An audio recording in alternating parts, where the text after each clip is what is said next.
Before we begin to inquire into the question or questions, we should talk over together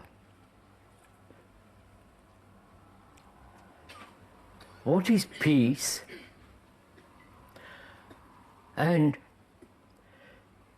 its relationship to intelligence.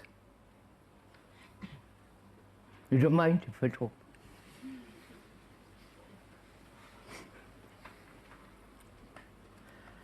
In a world that is disintegrating with wars and nationalism and sectarianism, idealisms, and every form of division, opinion against opinion,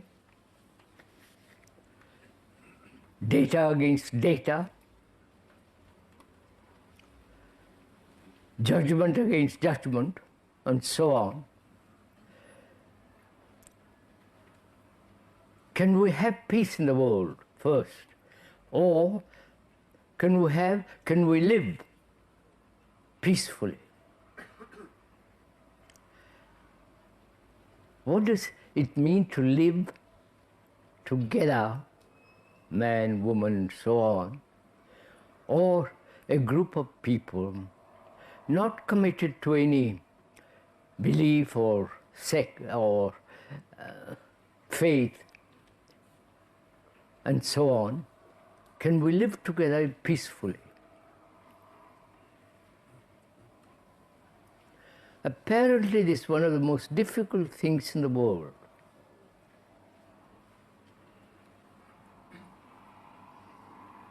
Here too, there's a great deal of disturbance going on in England, strike after strike,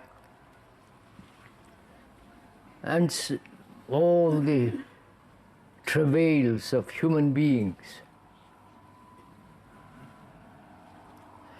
And in search for peace, one goes off to a monastery, shaving one's head, putting on some kind of garb, and taking vows.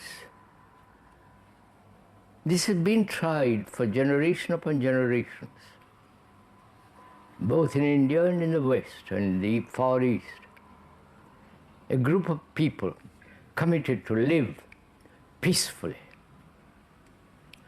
and to subjugate all their opinions,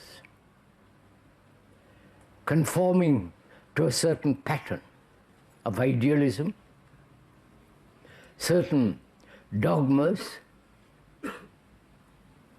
a way of monastic life, and so on.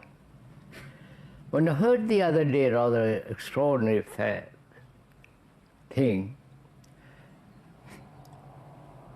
there was a man who was very good at writing, literary. He was doing quite well. Newspapers, magazines, and all the rest of it. And he gave up all that one day and went off to some kind of retreat, a ashrama, a guru collects round himself. And there, what do you think he's doing? Pulling old nails out of old wood. And he's perfectly happy. You understand all this?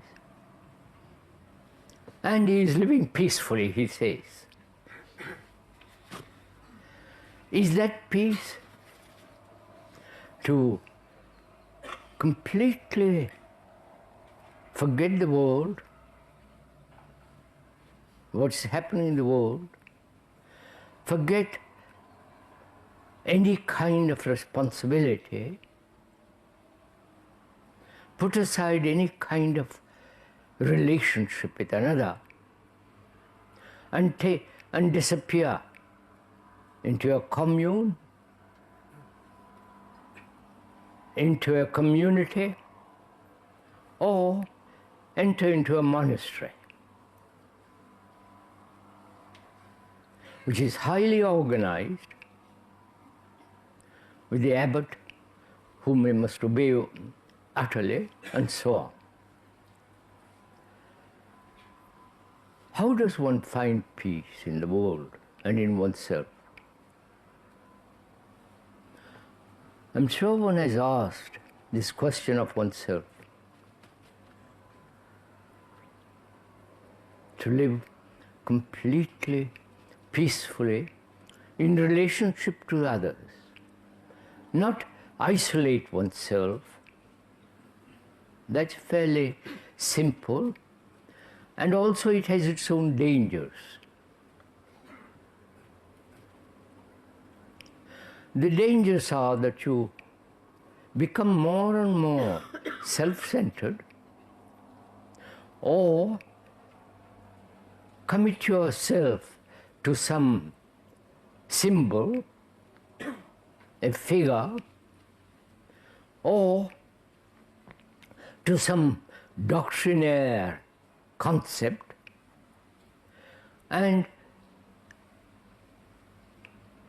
devote all one's energy to that, keeping that to oneself and working in a garden or in a vineyard. Champagne and the good wines of France were produced by the monks.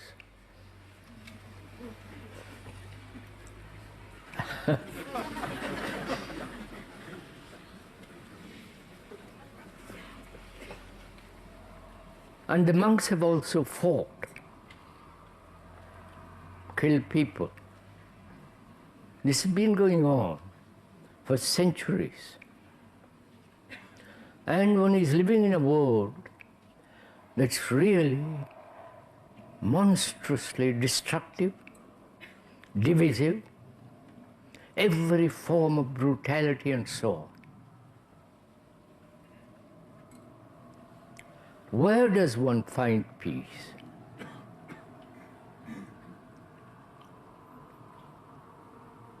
Can a group of people live together peacefully? Whether they are teachers, educators, or man, woman, and so on. Does one look for peace, or does one bring about peace? You understand? Does peace lie externally, outside the skin, as it were, or does one really want peace?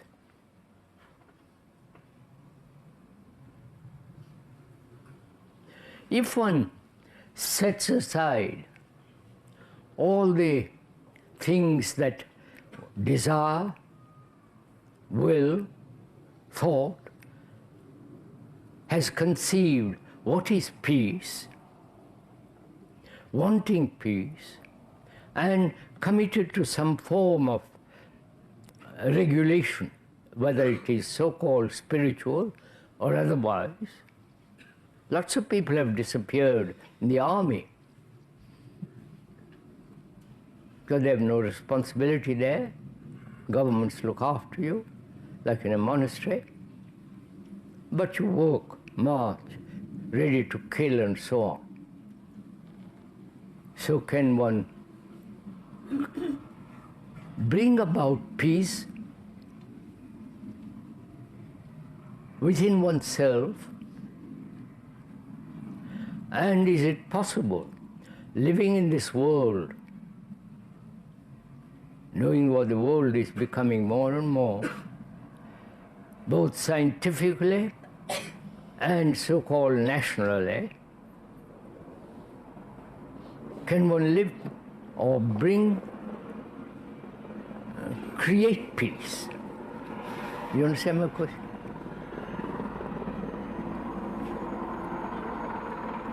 Can we wait a few minutes for that?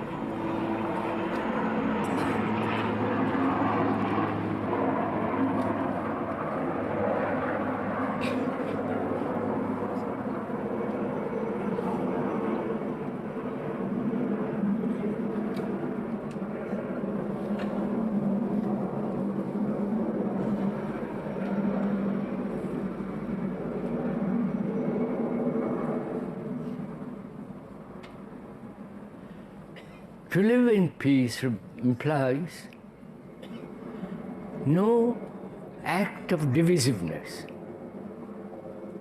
right? No act of separation.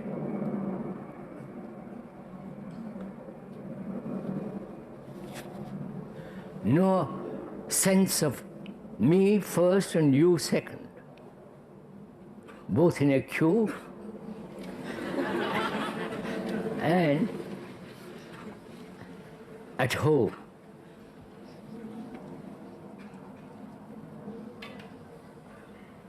Is that possible at all? Not only for oneself, but living with a group of people. The speaker has been for many, many years, 60 or more.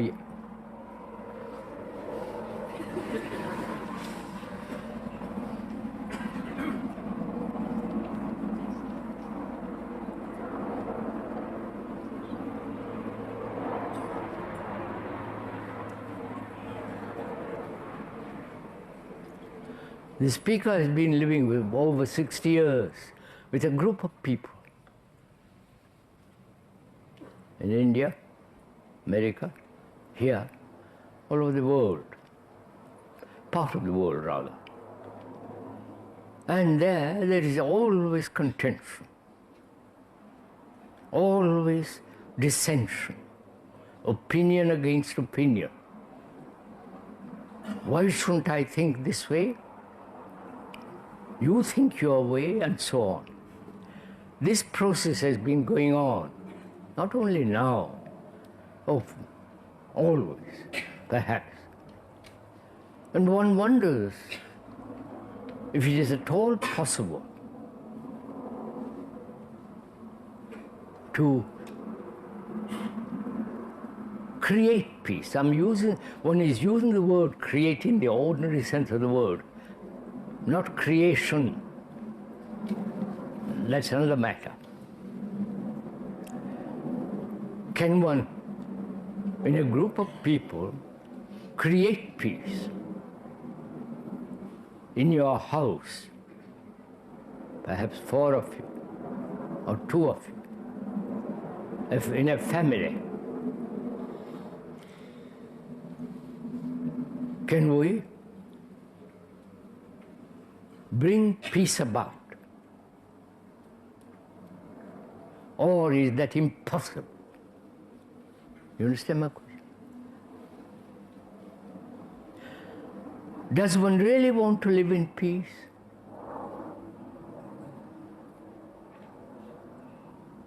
And if one does, what price do you pay for it?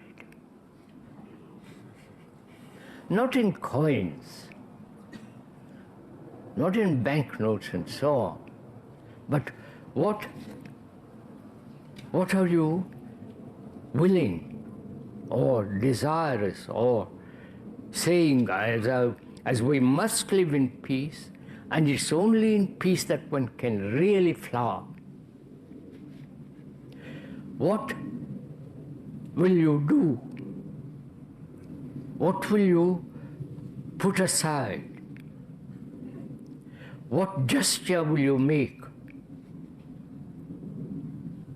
You understand? It's very easy to superficially say, yes, I'm willing to live in peace. I'll join your beastly little community or your commune, or I'll follow a guru, I'll come and live in that community. That's very easy and rather slack. Forgive that word. Rather indifferent to what is happening in the rest of the world. It's a form of exclusiveness. Not one is against the elite, but the exclusive way of looking at life. You know? Now are we willing to give up, put aside our own particular opinions?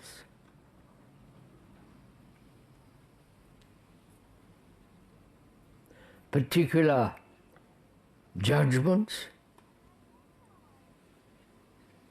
Not that one must not have objections.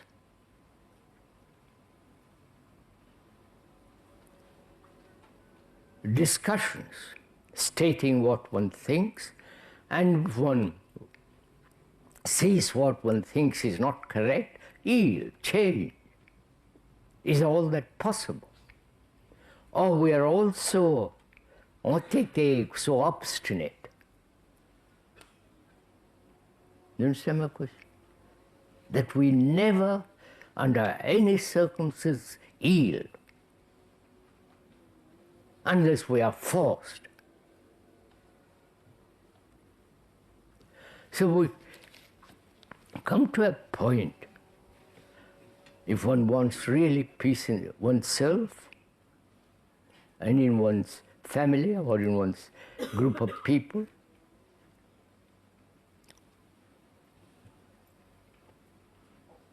to be highly sensitive, not only to one's own particular desires, that's fairly simple, to one's own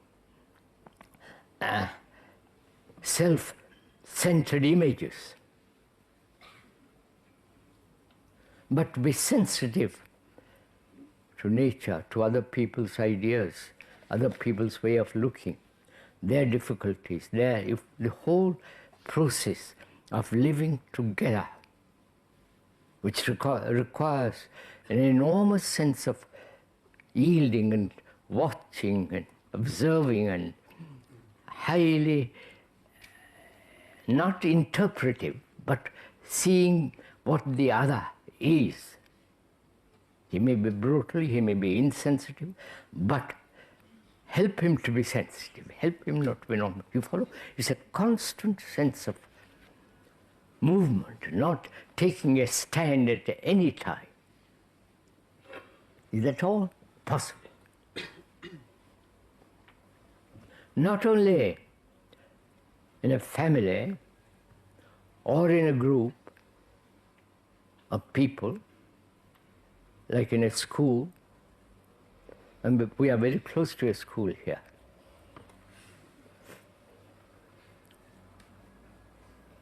We are having a lot of trouble there too. So this is a great problem, which not only we who are responsible here at the school at Brockwood, but also responsible to ourselves and to our environment, to the way we live. Because peace requires a great deal of intelligence. Not just say, I must live peacefully. I must leave the place where there is conflict and go somewhere else hoping to find where there is no conflict. Such place doesn't exist unless one becomes completely dull,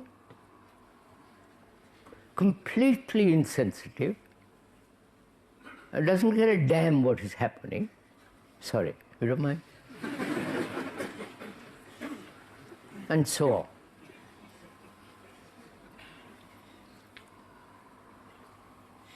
So one has to inquire also, what is intelligence? Because peace requires a tremendous intelligence.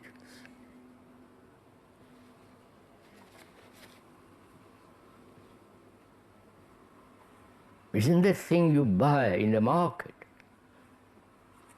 or in books or repeating some chants or some words or pray for peace. Good God. Humanity has prayed for peace from the beginning of days.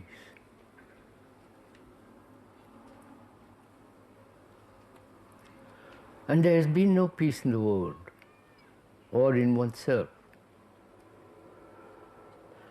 And to have that quality of peace, which is unshakable, which has no shadow of disturbance in it, requires great intelligence. So we must ask ourselves, what is that intelligence? Is that intelligence born of books?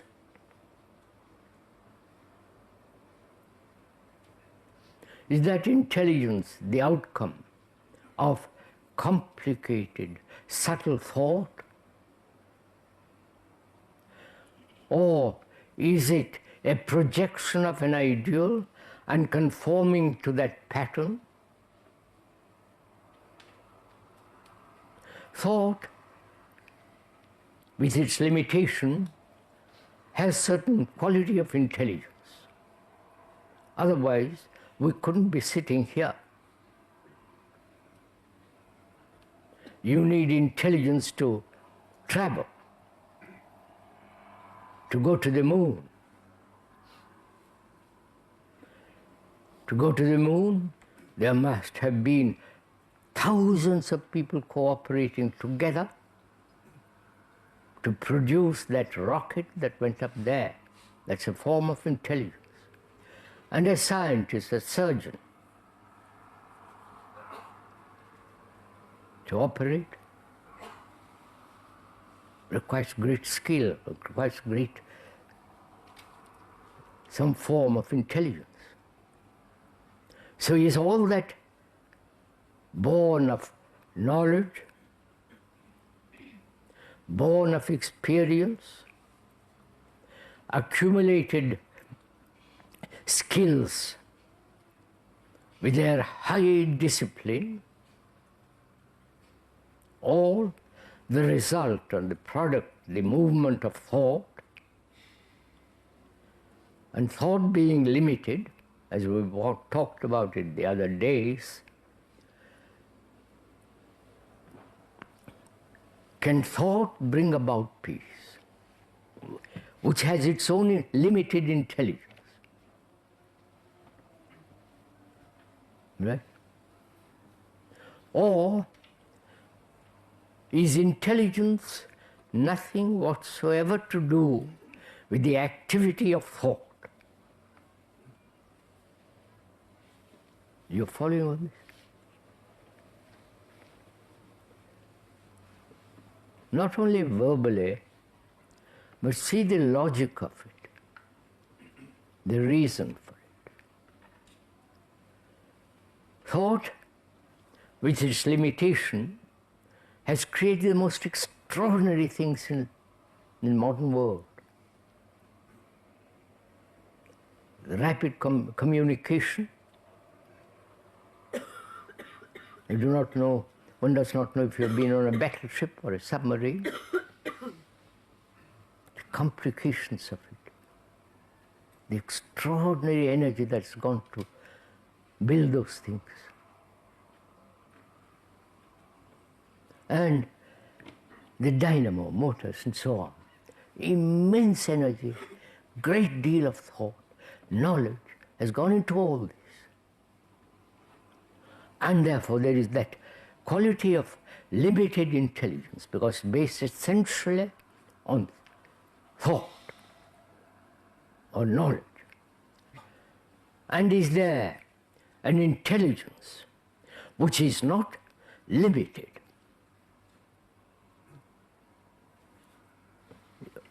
One must ask these questions if one wants peace.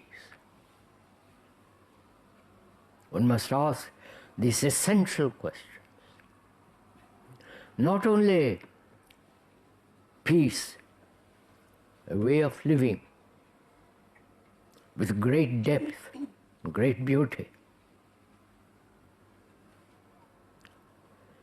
and It's only that quality of intelligence that can bring this about.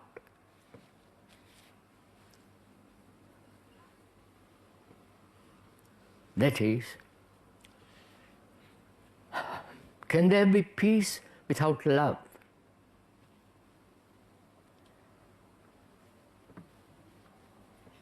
You understand my question?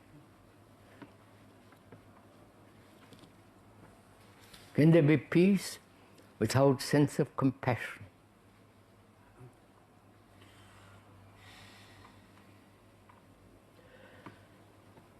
Can there be compassion if one belongs to a certain sect, religion, group, and so on? You understand my answer? If I'm attached to my particular conditioning as a Hindu, Muslim, Christian, or Buddhist, I can read the books that talk about compassion as being essential. There's no end to making of books, right? Are we all together or am I talking?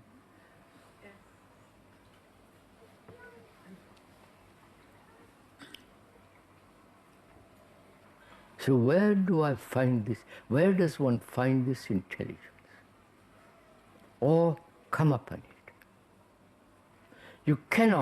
One cannot possibly cultivate that intelligence. You can cultivate the limited intelligence. In the world of science, biology, mathematics, art, and so on. That can be cultivated carefully, day after day, till you have that extraordinary skill. But is compassion, with its extraordinary intelligence, is that cultivable?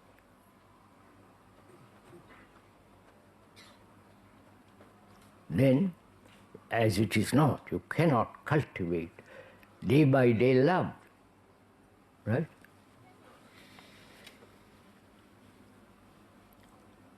So what will you do if you want to live peacefully, deeply, without a single shadow of conflict between each other?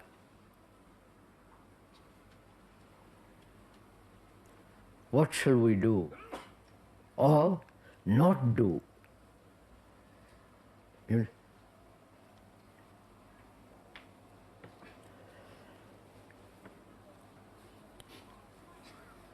One has to go really very deeply into the question of desire, will, and love. We've talked for half an hour. I'm not answering the questions. So perhaps we can do this on Saturday and Sunday. Because we have a lot to talk about. Not only that, intelligence, love, and the whole problem of pain and sorrow and death and meditation, religion, and all that we have to talk about. So the speaker better pick up the questions.